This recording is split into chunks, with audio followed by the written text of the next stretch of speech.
এবারে জানাবো ঢাকা স্টক এক্সচেঞ্জের ডিএসসির লেনদেনের খবরাখবর। বিস্তারিত জানবো আমরা ডিএসসির ওয়েবসাইট থেকে। আমরা দেখেছি আজকে শেষ কর্মদিবস, এই শেষ কর্মদিবসে আমরা যেটি দেখতে পাচ্ছি যে ডিএসসি এক্স ইন্ডেক্স বা প্রধান ইন্ডেক্স সেটি আসলে 5268 সেটির অবস্থান এবং সেটি নিম্নমুখী আমরা দেখতে পাচ্ছি, এবং ডিএসসি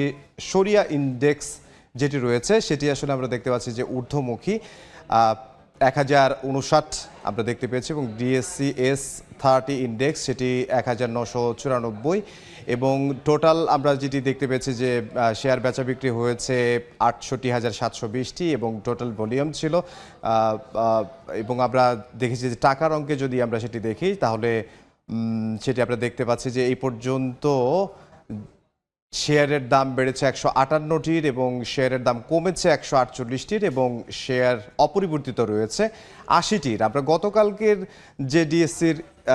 ইন্ডেক্সে যেটি ছিল আমরা যেটি দেখতে পেয়েছি যে প্রধান ইন্ডেক্স ডিএসসি এক্স ইন্ডেক্স সেটি আসলে ঊর্ধ্বমুখী প্রবণতার মধ্য দিয়েই শেষ হয়েছে। আজকে আমরা কিন্তু দেখেছি ডিএসসি এক্স বা প্রধান যে ইন্ডেক্স রয়েছে সেটি আসলে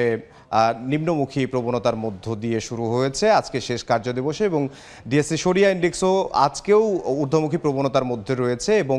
গতকালও ঊর্ধ্বমুখী প্রবণতার মধ্যে ছিল, এবং ডিএসসি 30 ইন্ডেক্স সেটি আসলে ঊর্ধ্বমুখী প্রবণতার মধ্যে রয়েছে, গতকালকে ছিল এবং আজকে নিম্নমুখী প্রবণতার মধ্যেই আমরা দেখতে পেয়েছি। শেষ কার্যদিবসে ডিএসসির